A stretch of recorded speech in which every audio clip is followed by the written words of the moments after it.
ప్రార్థన చేసుకుందాం. ప్రేమగల మా తండ్రి, పరిశుద్ధ దేవ, మీకు స్తోత్రాలు. ప్రాతకాల ధ్యానాలు కొనసాగే కృప మీరు మాకు అనుగ్రహిస్తున్నారు. ఈ క్లుప్త ధ్యానం వీక్షించే మీ బిడ్డలందరి కొరకు దీవించమని యేసుక్రీస్తు ప్రభు వారి శ్రేష్టమైన నామంలో అడుగుచూ ఉన్నాము తండ్రి. ఆమేన్. ప్రియమైన వారలారా, ఈ సమయంలో పేతురు వ్రాసినటువంటి మొదటి పత్రికలో నుండి మనము ఒక తలంపు జ్ఞాపకం చేసుకోబోతూ ఉన్నాం. పేతురు వ్రాసినటువంటి మొదటి పత్రిక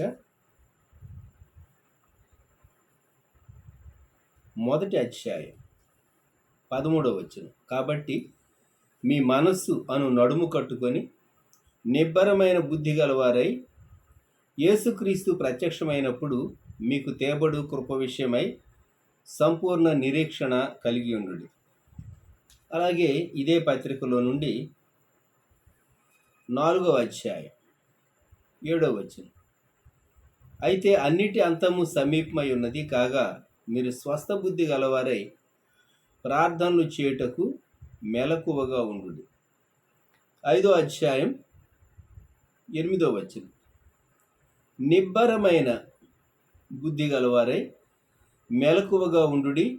మీ విరోధి అయిన అపవాది గర్జించు సింహం వలె ఎవరిని మృంగుదునా అని వెదకుచు తిరుగుచూ ఉన్నాడు. దేవుడు తన లేఖన భాగములు మన కొరకు దీవించునుగాక. భక్తుడు, శిష్యుడు, అపోస్తలుడైనటువంటి పేతురు మొదటి శతాబ్దంలో ఈ పత్రిక ఎవరికి వ్రాసారో మొదటి అధ్యాయం మొదటి 2 వచనాల్లో మనం గమనించినప్పుడు పొంతు, గలతీయ, కప్పదోకియ, ఆసియా, బితునియ అనేటటువంటి ప్రదేశాలకు చెదరినటువంటి విశ్వాసులకు వ్రాసాడు. So they were scattered. వారి కలిగినటువంటి కష్టములను బట్టి, శ్రమలను బట్టి తమ విశ్వాసాన్ని కాపాడుకోవటానికి ఆయా దేశాలకు, ప్రాంతాలకు చెదరిపోయారు. సో విశ్వాసాన్ని కాపాడుకొనుట అనేది మనం అనుకున్నంత సులభమైనటువంటి విషయం మాత్రం కాదు.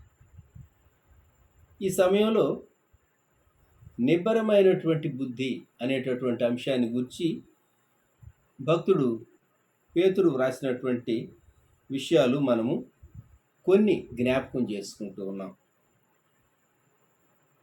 13వ వచనంలో మొదటి అధ్యాయం, మీ మనస్సు అను నడుము కట్టుకొని నిబ్బరమైన బుద్ధి గలవారై. మానవుని మనస్సు పరిపరి విధాల పోతూ ఉంటుంది. ఒక సమయంలో మనం ఎంతో సంతోషంగా ఉంటాం, ఒక సమయంలో చాలా కృంగిపోతూ ఉంటాం, ఒక సమయంలో చాలా నిర్లిప్తతగా ఉంటాం. కొన్ని మార్లు మనం వినే వార్తలను బట్టి, మనకు సంభవించే పరిస్థితులను బట్టి, మన చుట్టూ ఉండేటటువంటి వాతావరణాన్ని బట్టి, మనకు, మన కుటుంబీకులకు, మనం ఎరిగినటువంటి వారికి సంభవించే వాటిని బట్టి మన ఆలోచనలు ప్రభావితం చేయబడుతూ ఉంటాయి. సో మైండ్ను కంట్రోల్లో ఉంచుకోవటం అనేది సామాన్యమైనటువంటి విషయం ఏమీ కాదు. అందుకే కదా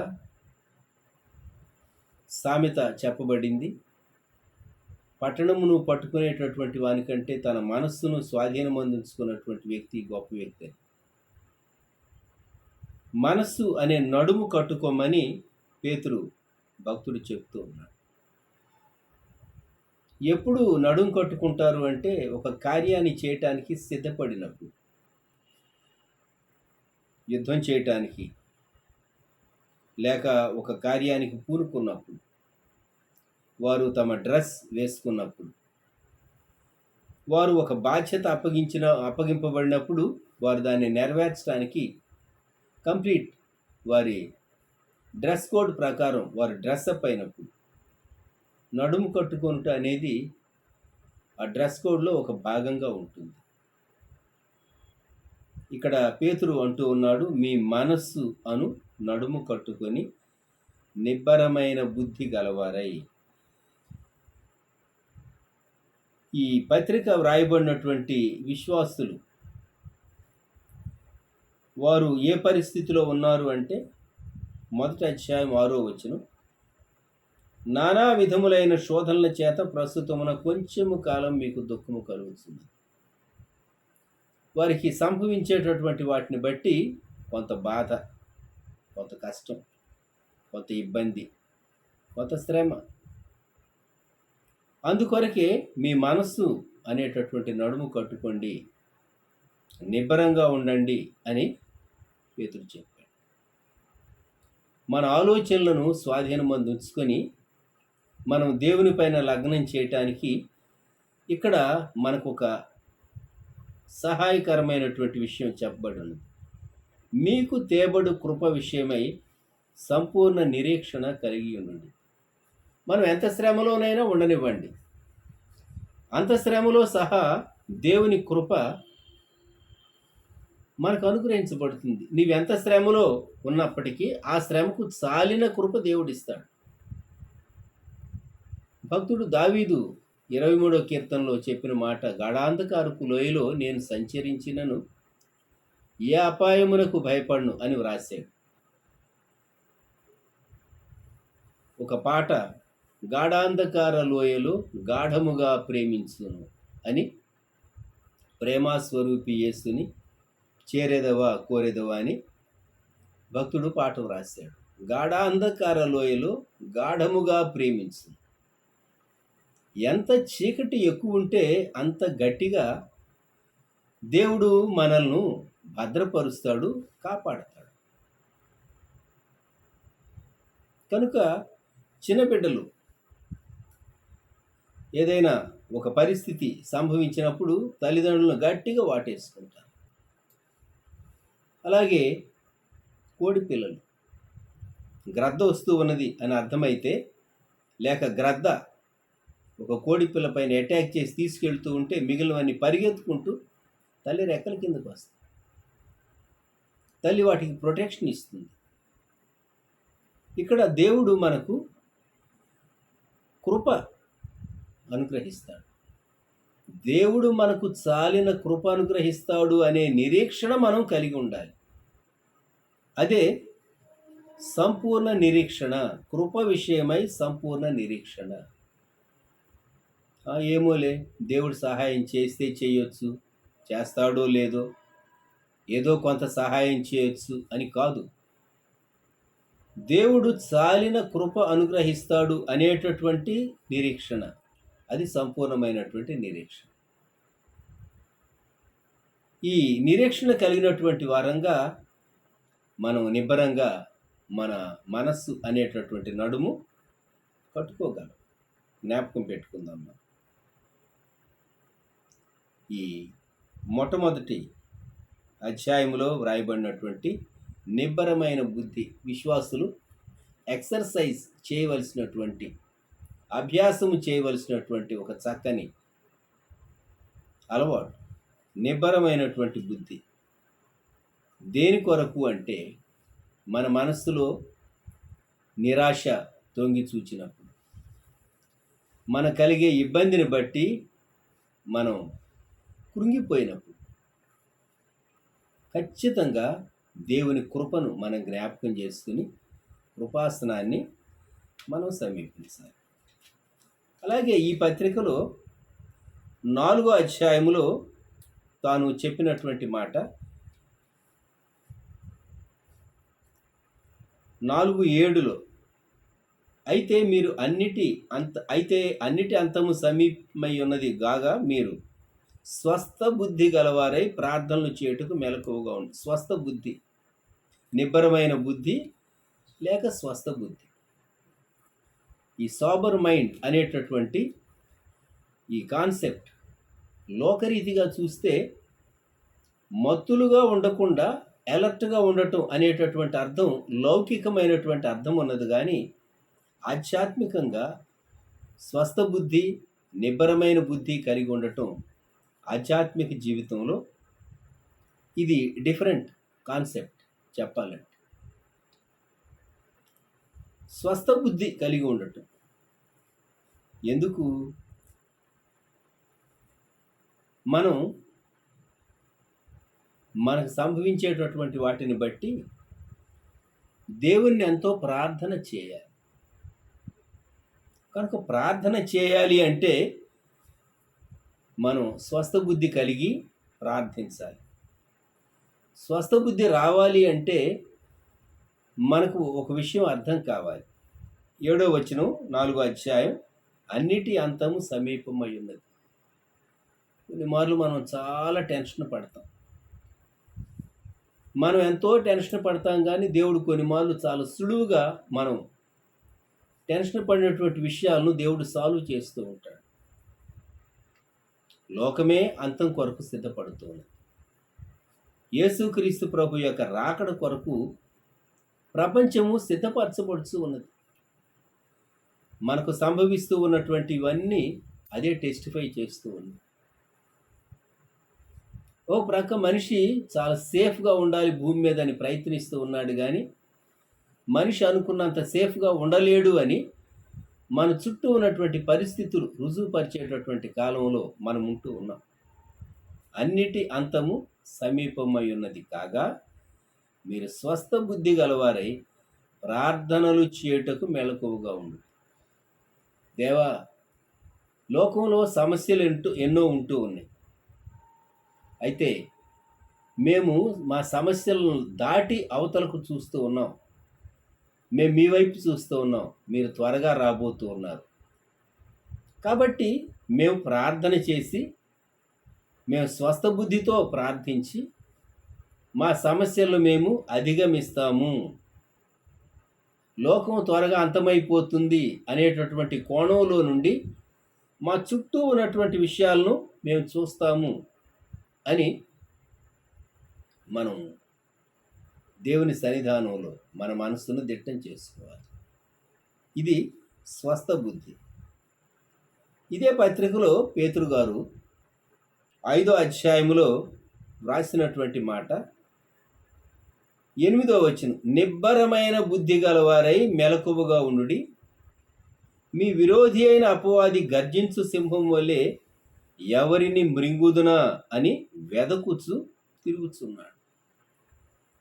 5:7 మనందరికీ తెలుసు. ఆయన మిమ్మల్ని గురించి చింతిస్తున్నాడు కనుక మీ చింత యావత్తు ఆయన మీద వేయుడు.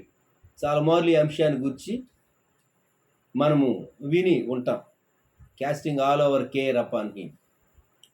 అయితే 8వ వచనంలో నిబ్బరమైనటువంటి బుద్ధి గలవారై మెలకువగా ఉండమని చక్కని ఇన్స్ట్రక్షన్, హెచ్చరిక మనకు ఇస్తూ ఉన్నాడు. ఎందుకు ఈ నిబ్బరమైనటువంటి బుద్ధి అవసరము అంటే, సాతాను ఉన్నాడు, సింహంలాగా ఉన్నాడు, గర్జించు సింహంలాగా ఉన్నాడు, తిరుగుతూ ఉన్నాడు, లోకమంతా తిరుగుతూ ఉన్నాడు, వెతుకుతూ తిరుగుతూ ఉన్నాడు, విశ్వాసులైన వారిని మృంగివేయాలి అని తిరుగుతూ ఉన్నాడు. కాబట్టి మీరు నిబ్బరమైనటువంటి బుద్ధి గలవారై మెలకువగా ఉంది. ఊర్లో దొంగలు తిరుగుతూ ఉన్నారట, మనం ఉన్న పేటలో దొంగల సంచారం ఎక్కువగా ఉన్నదట అనేటటువంటి మాట వినబడితే మెలకువగా ఉంటారు చాలామంది. కొన్ని కాలనీస్లో కొంతమంది ఆ కాలనీ వాళ్ళు ప్రత్యేకంగా వాచ్మెన్ని పెట్టుకోవటమే కాకుండా కొన్ని మార్లు వంతుల ప్రకారం ఒకరు లేక ఇద్దరు వాచ్మెన్తో పాటు కాలనీ అంతా సూపర్వైజ్ చేస్తున్నటువంటి సందర్భాలు అక్కడక్కడ మనం వింటూ చదువుతూ ఉంటాం. ముఖ్యంగా నేషనల్ హైవేస్కి దగ్గరగా ఉన్నటువంటి ప్రాంతాల్లో వారు దొంగతనం చేసేటటువంటి వారు దిగి వారు దొంగతనం చేసి వెళ్ళటానికి నేషనల్ హైవే చాలా అనుకూలంగా ఉంటుంది కనుక వారు ఏదో ఒక వాహనంలో వచ్చి అటాక్ చేసి వారు దోచుకొని వెళ్ళటానికి, అందుకొరకు నేషనల్ హైవేస్ దగ్గరగా ఉండేటటువంటి వారు చాలా అలర్ట్గా ఉంటారు. ఎందుకు అంటే దొంగలు ఒకవేళ దాడి చేస్తారేమో, ఇంటికి లాక్ చేసి వెళితే ఖచ్చితంగా అటాక్ జరుగుతుందేమో. ఇప్పుడు ఎన్నో సిస్టమ్స్ వచ్చినాయి, కాదని చెప్పం. ఎవరైనా లాక్ ఓపెన్ చేయడానికి ట్రై చేస్తే ఎక్కడో ఉన్నటువంటి మనకు కనిపించిపోతుంది. సీసీ కెమెరాలు అమర్చినప్పుడు పోలీస్ స్టేషన్ కూడా మెసేజ్ వెళ్తూ ఉంటుంది. ఈ సిస్టమ్స్ ఎన్ని వచ్చినా కొందరు దొంగతనం చేసేటటువంటి వారి సిస్టమ్స్ని సహా బ్రేక్ చేసి దొంగతనాలు చేయటానికి గురించి మనం చదువుతూ ఉంటాం. దొంగతనం చేస్తాడు అనేటటువంటి ఆ విషయాన్ని బట్టి మనం అలర్ట్గా ఉంటాం. మనకు కలిగినటువంటి గృహాన్ని, మనకు కలిగినటువంటి వస్తువులను, మనకు కలిగినటువంటి వాటిని, విలువైన వాటిని కాపాడుకునే నిమిత్తం.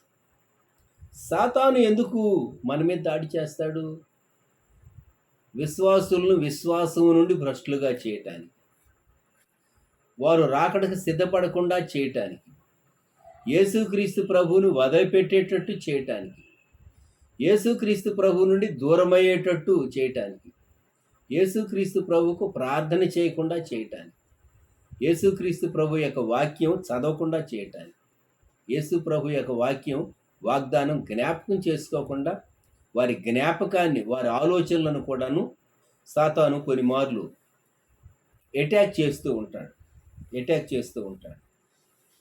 మీ విరోధి అయిన అపవాది గర్జించు సింహము వలె ఎవరిని మృంగుదునా అని వెదకుచ్చు తిరుగుచూ ఉన్నాడు. గమనించండి, సాతాను, దయ్యాలు లోకంలో సంచారం చేస్తున్నాయి. అయితే దేవదూతల కాపుదల ఉన్నది, దేవుని కృప మనకు తోడుగా ఉన్నది. సాతాను విశ్వాసి పైన దాడి చేయటానికి తిరుగుతూ ఉంటాడు. సాతాను, దయ్యాలు. లోకంలో దేవుని దూతల కాపుదల మనకు అనుగ్రహింపబడింది. మనలో పరిశుద్ధాత్ముడు ఉన్నాడు. దేవుని కృప మనకు తోడుగా ఉన్నది కనుక దయ్యాలు మనల్ని ఏమీ చేయలేకపోతున్నాయి. కానీ లేకుంటే వాయుమండలంలో ఉండేటటువంటి అపవిత్రాత్మలు మానవుని ప్రాణమునకు, ఆత్మకు ఎంతైనా కీడు, నష్టాన్ని కలుగ చేయగలవు. పడిపోయినటువంటి దూతలు, దయ్యాలు మానవుని ఆత్మకు చాలా చాలా నష్టం చేయగలవు. సాతాను మనుషులపైన దాడి చేయటానికి, మృంగటానికి మీ విరోధి అయిన అపవాది గర్జించు సింహం వలె ఎవరిని మృంగుదునని. మృంగింది ఏదైనా మన డైజెస్టివ్ సిస్టంలోకి వెళ్ళిపోతుంది కదా. జంతువులు తిన్నది కానీ వాటి డైజెస్టివ్ సిస్టంలోనికి మనం భోజనం చేసింది మన యొక్క సిస్టంలోనికి, ఈసోఫాగస్లో నుంచి వెళ్ళిపోతుంది, పేగుల్లోకి వెళ్ళిపోతుంది. సాతాను మనిషిని మృంగేయాలి, నిలువున మృంగేయాలి అని సాతాను తిరుగుతూ ఉన్నాడట. సింహం ఎరను పట్టుకుందంటే విడిచిపెట్టదు. గర్జించే సింహం అంటే చాలా ఆకలిగా ఉన్న సింహం అయి ఉండాలి. చూచారా? సాతాను దేవుని బిడ్డలపైన పగబట్టి తిరుగుతూ ఉంటాడు. ఎందుకని? మనం యేసుక్రీస్తు ప్రభు బిడ్డలం కనుక. యేసుక్రీస్తు ప్రభు సిలువలో సాతాను ఓడించాడు కనుక. ఓడించబడినటువంటి సాతాను దాని శక్తి పరిమితం అయినప్పటికీ శక్తి అంతటితో ఇంకా యేసు ప్రభు మధ్యాకాశంలోనికి వచ్చి సంఘాన్ని తీసుకుని వెళ్ళలేదు కనుక వ్యక్తులు రాకడకి సిద్ధపడకుండా, రాకడలో ఎత్తబడకుండా, జరిగేటటువంటి వాటిని బట్టి మెలకువ లేకుండా మనుషులు లోకంలోనే, లోక సంబంధమైన వాటిలోనే మునిగిపోవాలి అనేటటువంటి తలంపుతో మనుషులను పాపంలో ఉంచటానికి, పాపంలో కొనసాగించడానికి సాతాను చేయవలసిన ప్రయత్నాలన్నీ చేస్తూ ఉంటాడు. ఒకసారి జ్ఞాపకం చేసుకోండి, 2019 పాండమిక్ స్టార్ట్ కాక మునుపు 219 ప్రారంభ మాసాల్లో కానివ్వండి, 2018 కానివ్వండి, 2017 కానివ్వండి, ప్రపంచంలోని అనేక దేశాల్లో, మన ఇండియా దేశంలో సహా నగరాల్లో యవనస్తులు విచ్చలవిడిగా తిరగటం ప్రారంభించారు. చాలా కాలం క్రితం మన ఛానల్లో నేను బ్రెజిల్ దేశాన్ని గురించి చెప్పాను.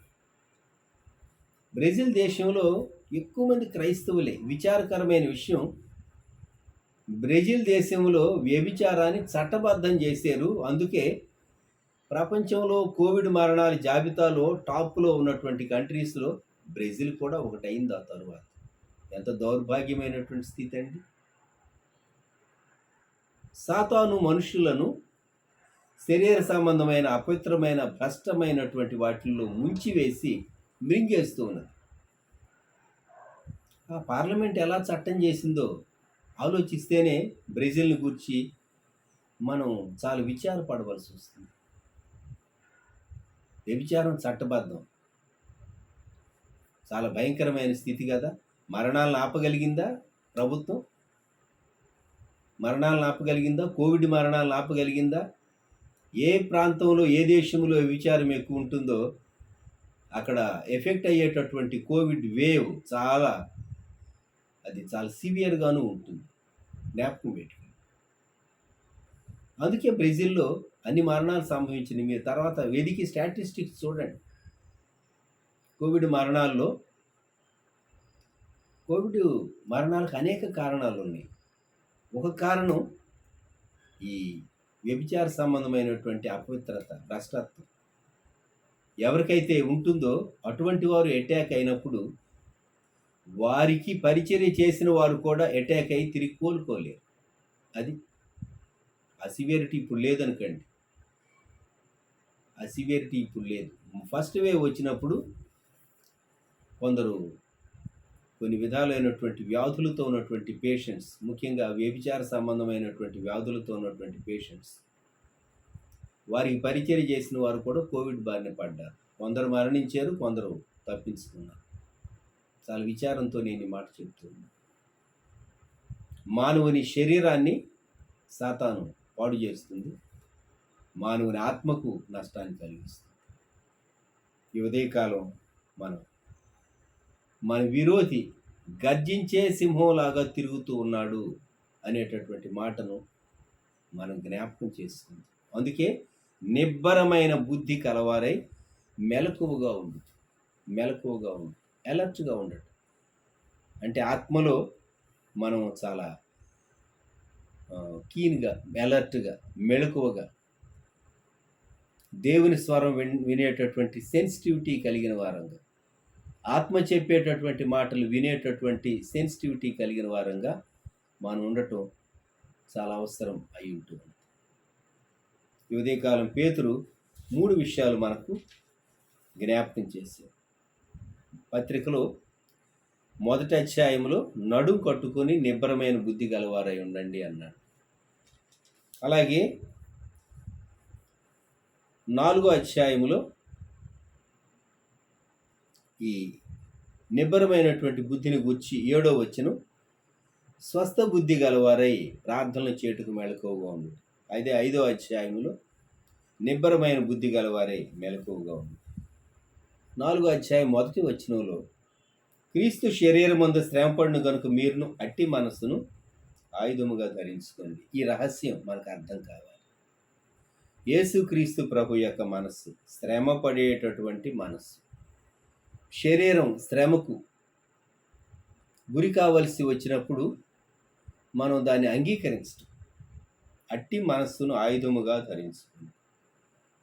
శరీర సంబంధమైనటువంటి ఇచ్చలను, దురాశలను, లోక సంబంధమైనటువంటి అపవిత్రమైన విషయాలు క్రింద జాబితా ఉన్నది. పోకిరి చేష్టలు, దురాశలు, మద్యపానం, అల్లరితో కూడిన ఆటపాట్లు, త్రాగుబోతుల విందులు, చేయదగిన విగ్రహ పూజలు,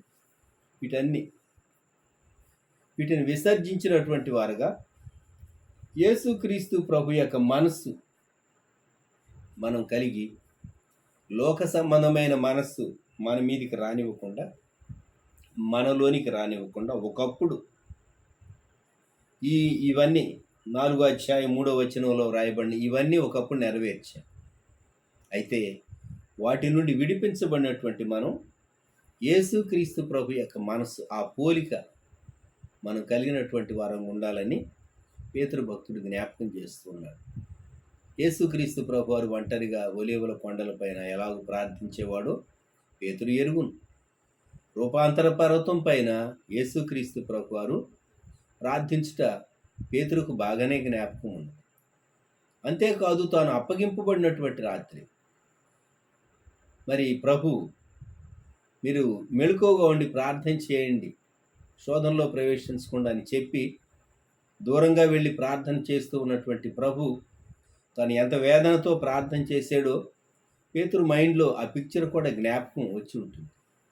క్రీస్తు యొక్క మనస్సు, అట్టి మనస్సును ఆయుధముగా ధరించుకోండి. క్రీస్తు శరీరం ముందు శ్రమ పడిన కనుక మీరును అట్టి మనసును ఆయుధముగా ధరించుకోండి. ఉదయకాలం ప్రార్థన చేద్దాం. ప్రియ ప్రభా, నేను నిబ్బరమైనటువంటి బుద్ధి కలిగినటువంటి విశ్వాసిగా నేను మెలకువగా ఉండటానికి నాకు నేర్పించు. మెలకువగా ఉంటే నా నిరీక్షణ కృప కొరకు కనిపెట్టేటటువంటి ఆ నిరీక్షణ కలిగిన వ్యక్తిగా నేను నా సమస్యను దాటి వెళ్ళగలను. రెండవది, మెలకువ కలిగినటువంటి వ్యక్తిగా, స్వస్థ బుద్ధి కలిగినటువంటి వ్యక్తిగా నేను లోకము యొక్క వ్యర్థత్వాన్ని లేక లోకం త్వరగా గతించిపోతుంది అనేటటువంటి భవిష్యత్తులో జరగబోయే ఒక పరిస్థితి యొక్క వాస్తవికత ఇప్పుడే నేను చూచి లోకాన్ని అతిగా ప్రేమించకుండా, అపరిమితంగా ప్రేమించకుండా, శరీరాన్ని అపరిమితంగా ప్రేమించకుండా నేను ప్రార్థించేటటువంటి విశ్వాసిగా ఉండటానికి నాకు స్వస్థ బుద్ధి దయచేయి. అలాగే 5వ అధ్యాయం 8వ వచనంలో నిబ్బరమైనటువంటి బుద్ధి సాతాను యొక్క పంజా తప్పించుకొని సాతాను బారిన పడకుండా, మన విశ్వాసాన్ని పోగొట్టుకోకుండా, సాతాను యొక్క గర్జన విని మనము గుండె చెదరని వారం కాకుండా, యూదాగోత్రపు సింహము ప్రభువైనటువంటి యేసుక్రీస్తు వారు మన పక్షంగా ఉన్నాడు. ఆయన ఈ అపవాదిని చీల్చివేయగలడు. సిలువలో ఆయన చీల్చివేశాడు. సాతాను యొక్క తలను చితుగ్గొట్టాడు. ఇది మనం జ్ఞాపకం చేసుకుంటూ ఈ ఉదయకాలం ప్రభు సన్నిధానంలో మనల్ని అప్పగించుకుందాం, ప్రార్థన చేసుకుందాం. ప్రేమగల మా తండ్రి, పరిశుద్ధ ప్రభ, మీకు వందనములు స్తుతులు చెల్లిస్తున్నాం. నిబ్బరమైన బుద్ధిని గూర్చి పేతురు భక్తుడు తాను వ్రాసినటువంటి మొదటి పత్రికలో తమ కలిగినటువంటి విశ్వాసానికి పరీక్ష కలిగినప్పుడు, శ్రమ వచ్చినప్పుడు ఆయా దేశాల్లో చెదరిపోయినటువంటి విశ్వాసులకు వ్రాస్తూ తాను జ్ఞాపకం చేసినటువంటి విషయాల్లో నిబ్బరమైనటువంటి బుద్ధి, స్వస్థ బుద్ధిని గూర్చి, మెళకువగా ఉండటాన్ని గూర్చి తాను చెప్పిన విషయాలు మేము కొన్ని జ్ఞాపకం చేసుకున్నాం. ఈ దినాల్లో అటువంటి మనస్సు మీరు మాకు అనుగ్రహించి, క్రీస్తు శరీరమందు శ్రమపడిన గనుక క్రీస్తు మనస్సును మేము ఆయుధంగా ధరించుకొని మేము మెళకువగా ఉండి మీ నిరీక్షణ విషయమై, మేము మీ కృప విషయమై నిరీక్షణ కలిగినటువంటి వారంగా దేవా, మేము ముందుకు సాగుటకు కృప మీరు మాకు అనుగ్రహించమని, మానవ హద్దుబాటులో విత్తబడిన వాక్యమునకు నీరు కట్టి ఫలింపచేయమని యేసుక్రీస్తు ప్రభువారి శ్రేష్టమైన నామములో ప్రార్థించి స్తుతించి వేడుచు ఉన్నాం తండ్రి. ఆమేన్. మన ప్రభువైన యేసుక్రీస్తు వారి కృపా, దేవుని ప్రేమ, పరిశుద్ధాత్మన అన్యోన్య సహవాసం సదాకాలం సంఘమునకు తోడై ఉండును గాక. ఆమేన్.